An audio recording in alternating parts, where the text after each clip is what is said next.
오늘 우리 함께 보실 말씀은요. 요한복음 13장 34절에서 35절까지입니다. 제가 가진 책으로 신약성경 172쪽에 있습니다. 요한복음 13장 34절에서 35절입니다. 두 절인데요. 우리 함께 같이 합독하도록 하겠습니다. 새 계명을 너희에게 주노니 서로 사랑하라. 내가 너희를 사랑한 것 같이 너희도 서로 사랑하라. 너희가 서로 사랑하면 이로써 모든 사람이 너희가 내 제자인 줄 알리라. 아멘. 기온이 뚝 떨어졌는데요. 한 2010년인가 제가 기억되는데요. 아주 오래전 이야기인데 남아프리카 공화국을 간 적이 있는데 그 당시 기온이 2도, 영상 2도였거든요. 근데 그때의 보도에 의하면 추위에 얼어 죽은 분이 꽤 많았다는 보도를 들었는데 충격이었어요, 그때. 아니, 무슨 영하 2도인데 많은 사람이 죽었다고 하지? 그럴 수 있겠더라고요. 왜냐하면 그 나라의 기온은 영하로 그렇게 많이 내려간 적이 없대요. 근데 갑자기 떨어지니까 몸이 저체온 현상이 일어난 거죠. 그러니까 이럴 때 갑자기 추워지는 경우도 우리가 살다 보니 코로나라고 하는 상황도 처음 겪어보고 또 이 추위도 우리가 예상하지 못했던 추위도 그렇게 찾아오고 참 우리가 예상하지 못하는 일들이 있습니다. 그러나 이러한 때일수록 더 우리가 힘을 내고 또 우리의 도움이 하나님인 것을 생각하면서 날마다 믿음 안에서 승리하고 또 하나님의 인도함을 받는 저와 여러분 되기를 바라겠습니다. 우리 함께 먼저 예배 전에 인사하겠습니다. 주님의 이름으로 사랑합니다. 하나님이 우리와 함께 하십니다. 하나님이 날마다 우리 편이신 줄로 믿으시길 바랍니다. 네. 오늘 이 다음, 답게라고 하는 이 주제로 네 번째 시간을 맞이했는데요. 격려하라, 하나 되라, 그리고 존중하라 라고 하는 말씀에 이어서 오늘 말씀은 사랑, 서로 사랑하라 라고 하는 말씀으로 함께 은혜를 나누기를 원합니다. 코로나19로 말미암아 우리는 장기간 거리두기를 시행하고 있죠. 그러다 보니까 이런 말이 있잖아요. 눈에서 멀어지면 마음에서도 멀어진다. 아무래도 함께 있지 않으면, 보이지 않으면, 만나지 않으면, 교제하지 않으면 좀 잊혀지게 되고 서먹하게 되죠. 좀 염려스러운 것은 지금 상황이 이전에는 우리 교회라고 하는 특징을 모이는 곳, 또 교제하는 곳, 이렇게 모여도 사실은 너무 많이 모였죠. 이제 코로나19로 아마 변할 것입니다. 이제 어떻게 모이느냐, 양과 질을 이제 비교해 볼 것입니다. 이제는 제가 지난주에 어느 지인과 함께 얘기를 나누다가 참 이게 그분만의 현실은 아니라고 생각을 해요. 우리는 우리대로 어른대로 이렇게 신앙생활을 할 수 있어 이렇게 진행될 거라고 생각하지만 우리 자녀들은 어떻게 될 것인가 참 고민을 많이 하시더라고요. 마찬가지일 것 같아요.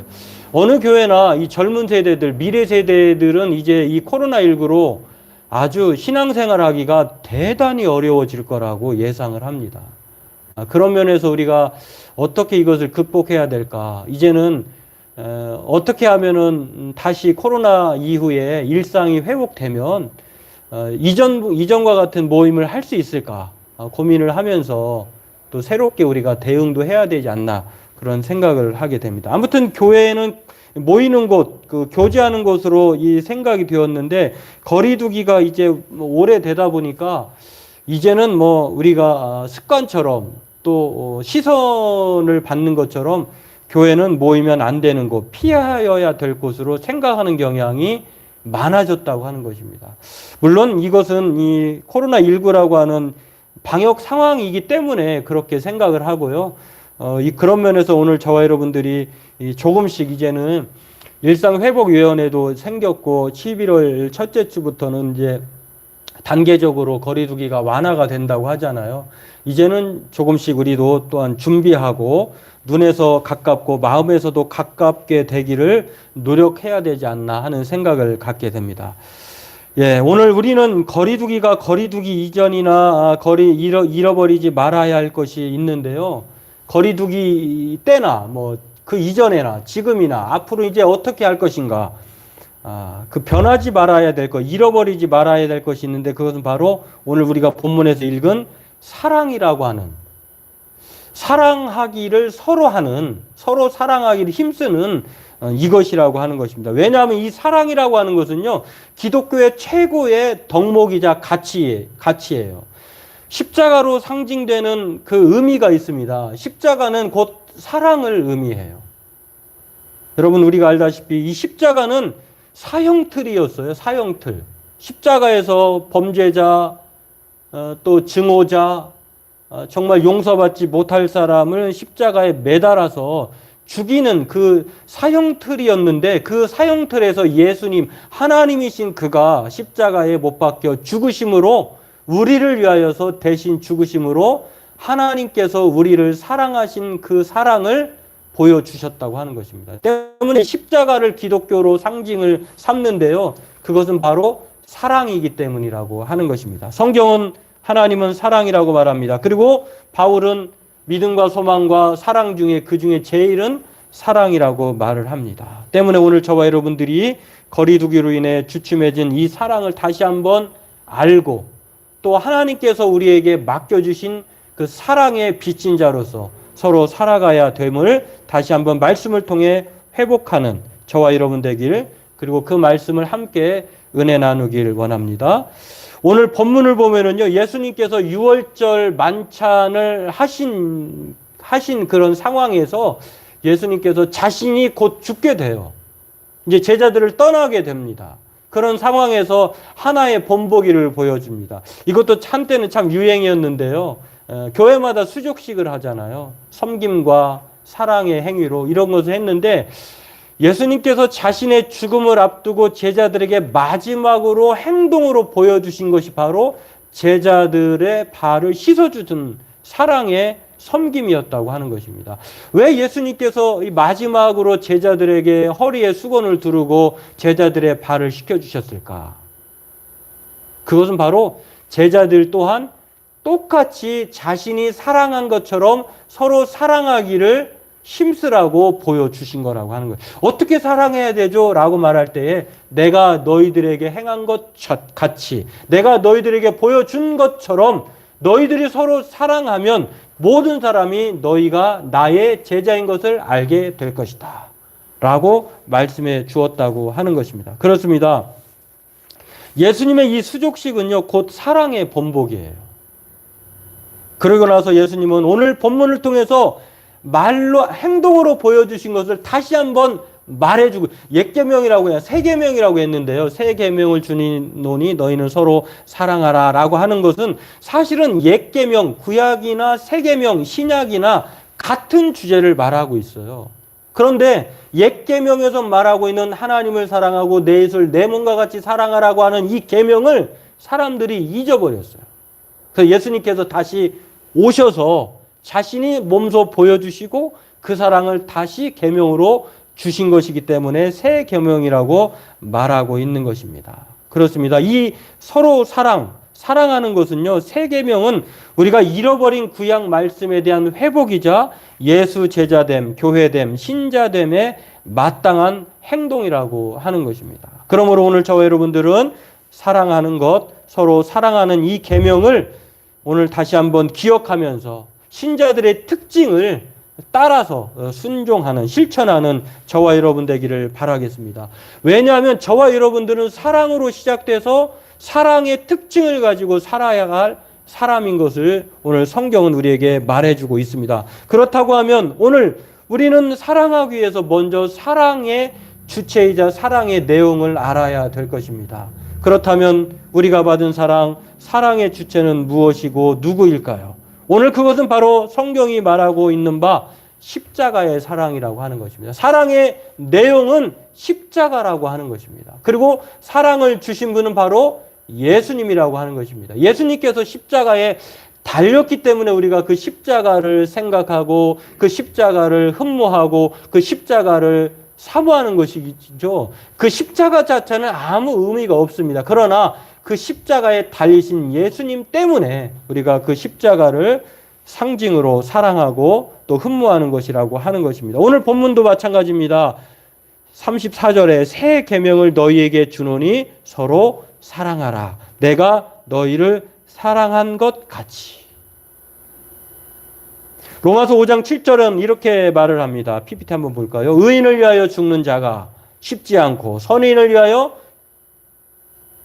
용감히 죽는 자가 혹 있거니와 우리가 아직 죄인 되었을 때에 그리스도께서 우리를 위하여 죽으심으로 하나님께서 우리에 대한 자기의 사랑을 확증하셨느니라. 여러분, 내가 좋아하고 사랑하고 그리고 내가 따르고 싶은 사람에 대해서 어떻게든 그 사람을 위해서 헌신하고 또 서포터하고 또 심지어는 자신의 장기까지 내어주고 싶고 더 나아가서는 대신 죽기까지도 할 수 있는 그런 마음도 가질 수 있어요. 그런데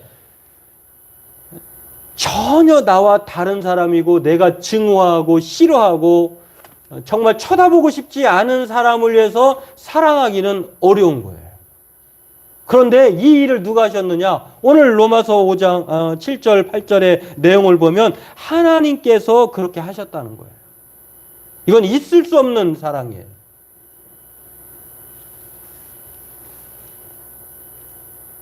목숨을 바칠 만한 가치가 있는 사람을 위해서 대신 죽어지는 것.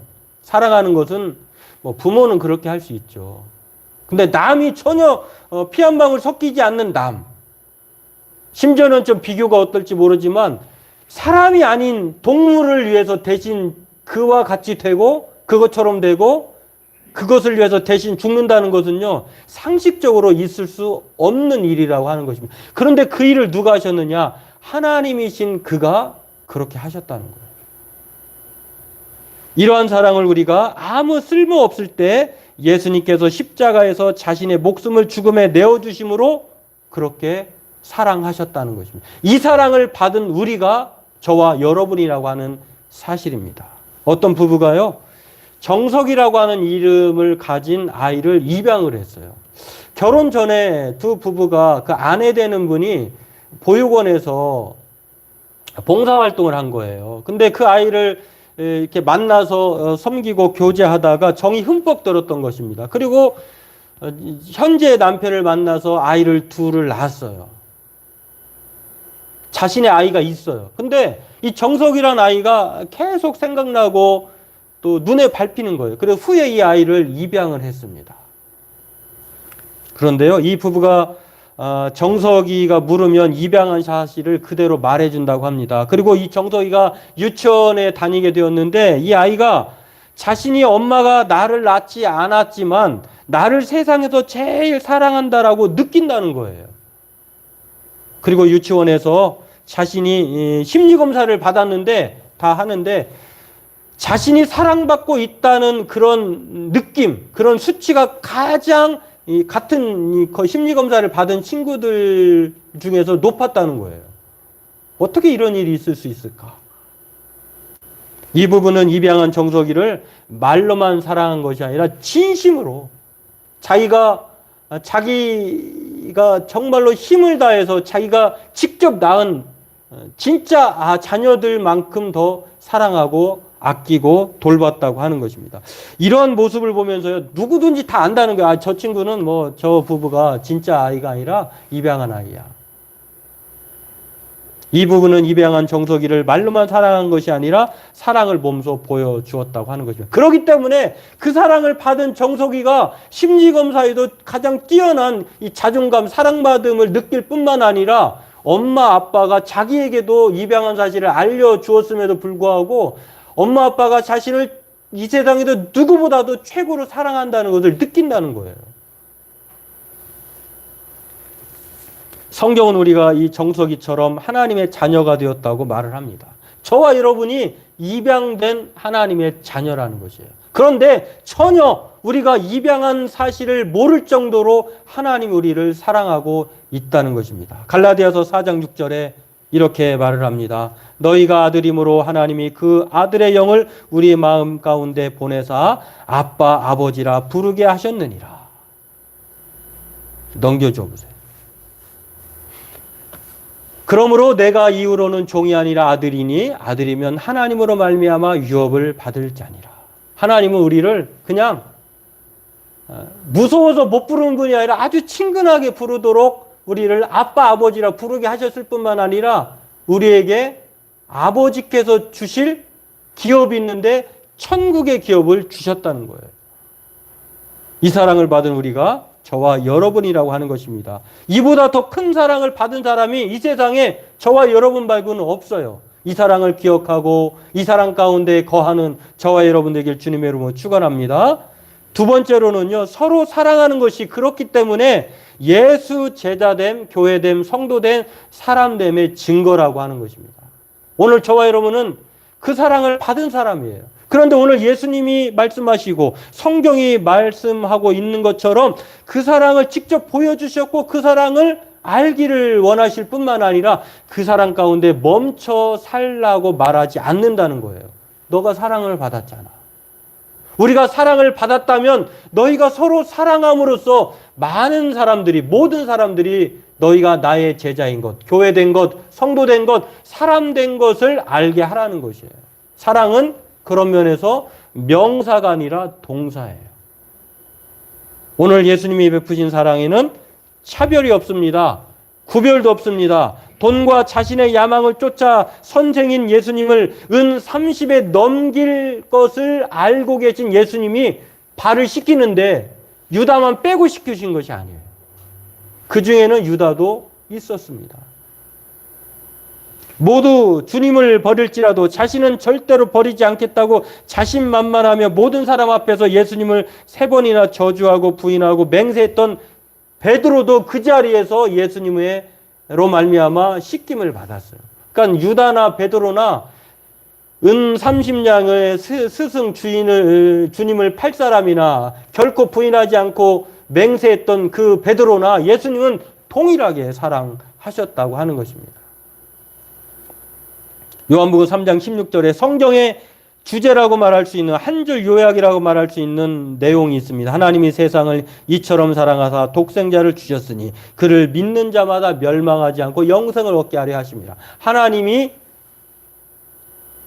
부자를 사랑하사 연예인을 사랑하사 또 건강한 사람을 사랑하사 유럽인을 사랑하사 또 지혜로운 사람을 사랑하사 돈 있는 사람을 사랑하사 성공한 사람을 사랑하사 이렇게 말하지 않고 여기에는 사랑의 대상에 조건이 없어요. 차별이 없어요.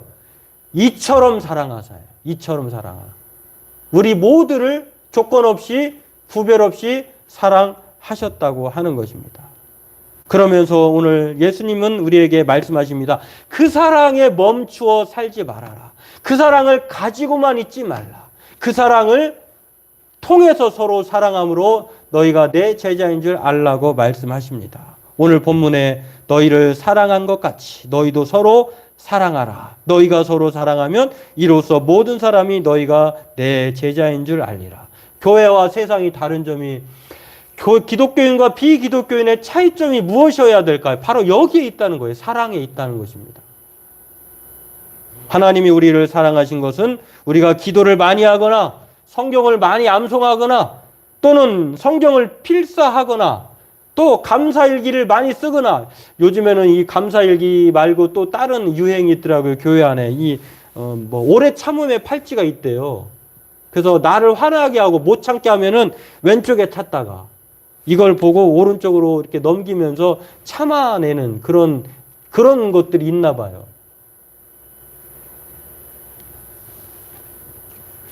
그래서 우리를 하나님께서 사랑하신 것이 아니라 하나님은 그냥 사랑하신 거예요. 조건 없이.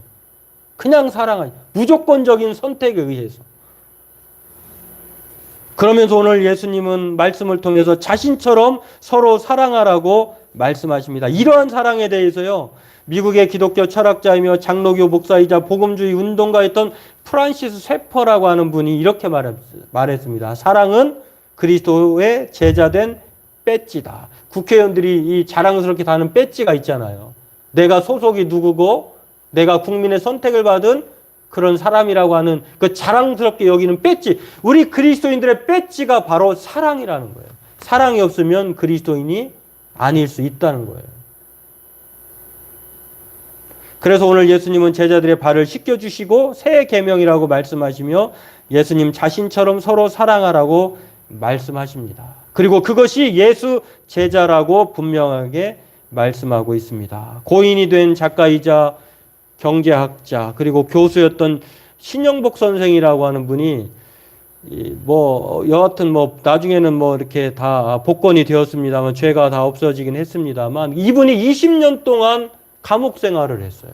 그리고 그 감옥 생활을 통해서 그분이 감옥으로부터의 사색이라고 하는 책을 냈습니다. 여기에 이 수감 생활을 하는 이 사람들의 겨울나기와 여름나기 행동을 이 책의 한 토막의 줄거리로 내용을 썼는데요.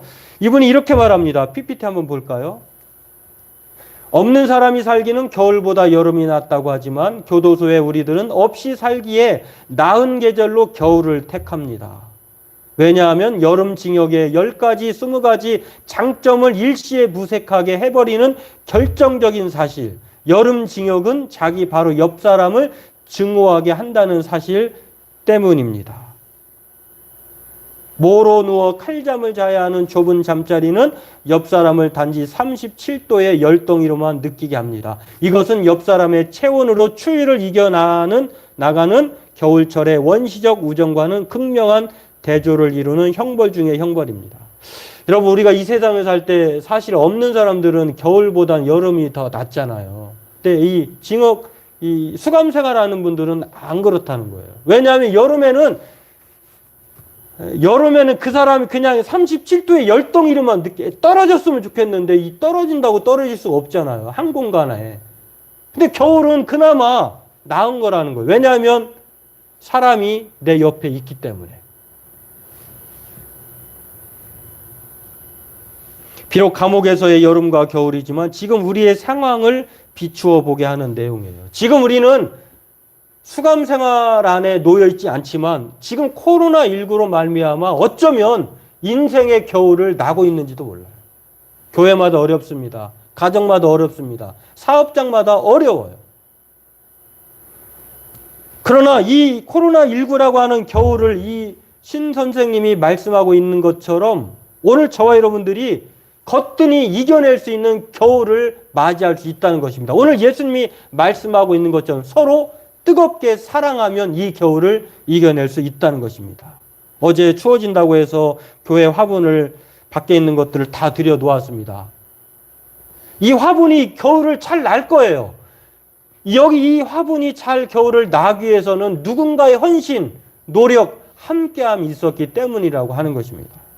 지금도 우리도 코로나19로 말미암아 인생의 겨울을 맞이하고 있습니다. 없이 사는 우리, 특히 작은 교회들은요, 노회 가서도 느낀 경험이지만 작은 교회들은 상당히 어려워요. 겨울을 잘 보내기 위해서는 우리가 서로 사랑해야 될 줄로 믿습니다. 사랑뿐이라고 하는 것입니다. 서로의 온기와 사랑만이 이 추운 겨울을 우리 교회의 장점이 무엇이어야 될까? 우리도 경험해 보았습니다만, 하고 있습니다만, 이제 곧 11월이 세 번째 주일이 되면 우리 교회가 6주년이 됩니다. 돌아보면 많은 분들이 왔다 갔습니다만 정착하기가 쉽지 않아요. 우리 교회의 장점을 무엇으로 생각해야 될까? 서로 사랑하는 것밖에 없다는 것입니다. 그래야 이 추운 겨울을 우리가 이겨낼 수 있다는 것입니다. 이 초대교회의 모습을 보면은, 성경에 보면은 초대교회가 숫자가 많은, 건물이 엄청난 교회여서 그 교회가 성장하고 많은 영향력을 끼친 게 아니에요. 성경을 보면 이 초대교회의 특징은 단 하나예요. 서로 뜨겁게 사랑했다고 하는 것입니다. 그냥 부러워하지 마세요.